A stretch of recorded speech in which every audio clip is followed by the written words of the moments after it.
എല്ലാവർക്കും നമസ്കാരം. നിങ്ങൾക്ക് കൊളസ്ട്രോൾ ഭയങ്കര കൂടുതലാണോ?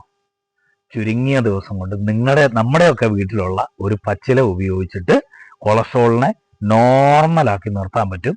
ഇംഗ്ലീഷ് മരുന്നൊന്നും കഴിച്ചിട്ടും കൺട്രോളിൽ വരാത്ത ഒത്തിരി ആളുകളുണ്ട്. ആർക്കെങ്കിലും ഉപകാരപ്പെടുന്നുണ്ടെങ്കിൽ പെട്ടോട്ടെ എന്നുള്ള ചിന്തയാണ് ഇത്. കഴിഞ്ഞ ദിവസം ഞാൻ ആനച്ചോടി എന്ന് പറഞ്ഞ ഒരു വീഡിയോ ചെയ്തതിൽ കുറെ ബാഡ് കമന്റുകൾ ഉണ്ടായിരുന്നു. തനിക്ക് ലൈക്ക് കിട്ടാൻ വേണ്ടി അല്ലടോ താനിത് ചെയ്യുന്നത് എന്നൊക്കെ ചോദിച്ചവരും ഇത് കഴിക്കാൻ പേടിക്കണമെന്ന് ചോദിച്ചവരും ഒക്കെ ഉണ്ടായിരുന്നു. അപ്പം ഈ സ്വാഭാവികമായിട്ടും ശരിയായിരിക്കും. പിന്നെ ഞാൻ സോഷ്യൽ മീഡിയ ക്രിയേറ്ററാണ്, ശരിയാണ്, ഞാൻ റീൽസുകളും വീഡിയോസുകളും ഒക്കെ ചെയ്യാറുണ്ട്. പക്ഷെ എനിക്കറിയുന്ന ചില അറിവുകൾ മറ്റുള്ളവർക്ക് ഉപകാരപ്പെടുക എങ്കിലോ, അപ്പോൾ ആ ചിന്തയാണ് ഞാൻ ഇതുപോലുള്ള വീഡിയോസുകളുമായിട്ട് വരുന്നത്. ഇനി എൻ്റെ ഒരു സുഹൃത്തിന് ഈ അടുത്ത കാലത്ത് എൻ്റെ ഒരു സുഹൃത്തിന് കൊളസ്ട്രോൾ ഭയങ്കര കൂടുതലായിരുന്നു. 450 ഹൈ കൊളസ്ട്രോള്. അത് ഗുളിക കഴിച്ചിട്ടും കൺട്രോളിലേക്ക് വരുന്നില്ല എന്നൊരു സാഹചര്യത്തിലാണ് ഈ ഒരു മരുന്ന് പറഞ്ഞു കൊടുക്കുന്നതും അദ്ദേഹം ആ മരുന്ന് കഴിക്കുന്നതും. ഒരാഴ്ച കൊണ്ട് ഒരു ഗുളിക പോലും കഴിക്കാണ്ട് കൊളസ്ട്രോൾ കൺട്രോളിലേക്ക് വന്നു. അപ്പൊ ഇത് നിങ്ങൾക്ക് ആർക്കെങ്കിലും പ്രയോജനപ്പെട്ടാലോ? അപ്പൊ ഇനി ഞാൻ കാര്യത്തിലേക്ക് കിടക്കാം.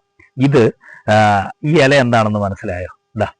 എല്ലാവരുടെ വീട്ടിലും കാണും, ഏകദേശം എല്ലാ വീട്ടിലും ഉണ്ട് ഈ സാധനം. എന്താണിത്? മുരിങ്ങയുടെ ഇല. ആകെ ഇതിന് നോക്കേണ്ട ഒരു കാര്യം മാത്രമേ ഉള്ളൂ. നമ്മൾ ഇതേപോലെ മുരിങ്ങയുടെ ഒരു തണ്ട്, നല്ല പച്ചപ്പുള്ള തണ്ട് നോക്കി ഒടിച്ചെടുക്കുക. പിന്നെ അത് വൃത്തിയാക്കി എടുക്കുന്ന കാര്യത്തിൽ ഒരു കാരണവശാലും പരാജയപ്പെടരുത്. കാരണം എല്ലാ മുരിങ്ങ ഇലയുടെ അടിഭാഗത്തും മിക്കവാറും ചുക്കിലി കാണും, ചെറിയ ചെറിയ പുഴുക്കളൊക്കെ ചിലതിലൊക്കെ കാണും. എല്ലായിടത്തും ഇതിലിപ്പോൾ ഒന്നുമില്ല. ഞാനിത് കഴുകി നല്ല വൃത്തിയായിട്ട് വെള്ളത്തിൽ കഴുകി ഒലച്ചെടുത്തു. ഞാൻ ചുക്കിലിയൊക്കെ ഉണ്ടോ എന്നൊക്കെ നോക്കി. ഒറ്റ ചുക്കിലി ഇതേ ഇപ്പോഴും കാണുന്നുണ്ട്. ആ കാണുന്നത് നോക്കി പറിച്ചു കളയണം, കാരണം അതല്ലെങ്കിൽ നമുക്ക് ദോഷം ചെയ്യും. എന്നിട്ട് ഈ ഇല, മുരിങ്ങ ഇല, ഈ ചുക്കിലിയൊക്കെ കളഞ്ഞ മുരിങ്ങ ഇല ഇതേപോലെ ഇങ്ങനെ ഊർത്തിയെടുക്കണം. ഇങ്ങനെ കണ്ടോ, ഇങ്ങനെ ഊർത്തി എടുക്കണം. നമ്മൾ ഈ തണ്ടേന്ന് വേർപെടുത്തി എടുക്കുക. അതിനുശേഷം എടുക്കണം. ശ്രദ്ധിക്കണേ, ചുക്കിലിന്ന് ഞാൻ പറഞ്ഞത് നല്ലോണം ശ്രദ്ധിക്കണം കേട്ടോ, അത് ശ്രദ്ധിക്കേണ്ട കാര്യം തന്നെയാണ്. അപ്പൊ ഇങ്ങനെ ഊർത്തിയെടുത്തതിന് ശേഷം ഒരു വെള്ള പ്ലേറ്റ് എടുക്കുക. ആ പ്ലേറ്റിന്റെ ഉള്ളിലേക്ക് ഇത്ര ഒരു തണ്ട് മതി. ഇപ്പം ഞാൻ ഈ എടുത്ത് കാണിക്കുന്നില്ലേ നിങ്ങളെ, ഇപ്പം ഞാൻ ഈ എടുത്ത് കാണിക്കുന്ന ഇത്രയും തണ്ട് മതി. ഈ തണ്ടേന്ന് ഇതേപോലെ ഊർത്തിയെടുക്കുക. എന്നിട്ട് ഇതിന്റെ തണ്ട് നമുക്ക് ആവശ്യമില്ല, ഇല മതി, അങ്ങോട്ട് കളഞ്ഞേക്കുക. എന്നിട്ട് ഇതെന്നാ ചെയ്യേണ്ടതെന്ന് ചോദിച്ചാൽ നമ്മൾ ഒരു വെള്ള പ്ലേറ്റ് എടുക്കുക. ഒരു വെള്ള പ്ലേറ്റ് എടുത്തിട്ട് ഞാനത് കാണിച്ചു തരാം. ഒരു മിനിറ്റ്. അപ്പോൾ വെള്ള പ്ലേറ്റ്, ഇതേപോലെ ഒരു വെള്ള പ്ലേറ്റ് എടുക്കുക. അതിൻ്റെ ഉള്ളിൽ വേണ്ടേ ഈ മുരിങ്ങയുടെ ഇല ഇങ്ങനെ ഇടുക. ഇത് കണ്ടോ, മുരിങ്ങയുടെ ഇല ഇങ്ങനെ നിരത്തി ഇടുക. ഇപ്പൊ കണ്ടോ, ഇതിൻ്റെ ഉള്ളിപ്പം പ്ലേറ്റിൽ നിറച്ച് മുരിങ്ങ ഇല നിരന്നു. കഴുകി വൃത്തിയാക്കി ചുക്കിലിയൊക്കെ കളഞ്ഞ് നീറ്റാക്കി എടുത്തതിന് ശേഷം ഇങ്ങനെ ഇടുക. ഇനി എന്നാ ചെയ്യേണ്ടതെന്നറിയോ?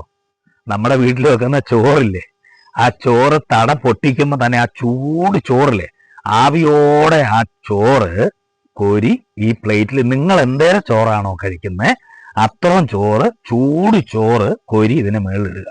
എന്നിട്ട് ആ ടേബിളിൽ ഒരു 10 മിനിറ്റ് വെക്ക്. 10 മിനിറ്റ് വെക്കുമ്പം ഇതിൻ്റെ ഉള്ളിലുള്ള ഔഷധങ്ങളൊക്കെ ചോറിലേക്ക് പിടിക്കും. ഈ മുരിങ്ങയില കഴിക്കാൻ പേടിക്കണ്ടല്ലോ, നമ്മൾ തോരൻ വെച്ച് കഴിക്കുന്ന സാധനമല്ലേ. അതിനതുകൊണ്ട് പേടിയാണെന്ന് പറഞ്ഞാൽ ആരും ചോദിക്കുകയോ ചെയ്യല. അപ്പൊ എന്നിട്ട് ഇത് ചോറ് ഇട്ടതിന് ശേഷം 10 മിനിറ്റ് വെച്ച് കഴിയുമ്പോൾ ഈ ചോറിന്റെ കൂടുതൽ നിങ്ങൾക്ക് ഇഷ്ടമുള്ള കറി എന്നതാണോ അത് കൂട്ടിയിട്ട് കഴിച്ചോ. ആഴ്ചയിൽ ഒരു 4 ദിവസം കഴിച്ചാൽ മതി, ഏതെങ്കിലും ഒരു നേരം. ഒരാഴ്ചയിൽ എത്ര ദിവസമുണ്ട്? 7 അല്ലേ? 7ൽ 3 ദിവസം ഒഴിവാക്കിയല്ലേ, 4 ദിവസം ഒരാഴ്ചയിൽ. ഇത് കൺട്രോൾ വരുന്നവരെ, പിന്നെ ഇടയ്ക്കൊന്ന് ടെസ്റ്റ് ചെയ്ത് നോക്കിയാൽ മതി. ഒരു 4 ദിവസം കഴിച്ചാൽ മതി. 4 ദിവസം ഏതെങ്കിലും ഒരു നേരം ഇത് ഈ പറഞ്ഞ രീതിയിൽ ഇതേപോലെ ഒരു 10 മിനിറ്റ് കഴിയുമ്പോൾ നിങ്ങൾക്ക് സാമ്പാറാണ് ഇഷ്ടമെങ്കിൽ അത്, മീൻകറിയാണേ അത്, ചിക്കൻ കറിയാണേ അത്, അതൊക്കെ കൂടെ കൂട്ടിയിട്ട് ഈ ചോറ് ഈ ഇലയും കൂടെ കൂട്ടി അങ്ങ് വാരി കഴിച്ചാൽ മതി. കൊളസ്ട്രോൾ നിങ്ങൾ എത്ര കൂടിയ കൊളസ്ട്രോൾ ആണെങ്കിലും നിങ്ങൾ പറഞ്ഞിടത്ത് നിൽക്കും. ഇത് എൻ്റെ ഒരു സുഹൃത്തിൻ്റെ അനുഭവമാണ്. നിങ്ങൾ എന്നിട്ട് ആദ്യത്തെ കൊളസ്ട്രോൾ ടെസ്റ്റ് ചെയ്തിട്ട് ഈ മരുന്ന് ഒരാഴ്ച കഴിക്കുക. ഈ മുരിങ്ങയില ഒരാഴ്ച ഞാൻ പറഞ്ഞ പോലെ ചോറിൽ കഴിക്കുക. എന്നിട്ട് നിങ്ങൾ പോയി ഒന്നും കൂടെ ടെസ്റ്റ് എടുത്ത് നോക്ക്. അന്നേരം നിങ്ങൾക്ക് മനസ്സിലാവും ഇതിൽ എന്തെങ്കിലും കാര്യമുണ്ടോ ഇല്ലയോ എന്ന്, അല്ലേ?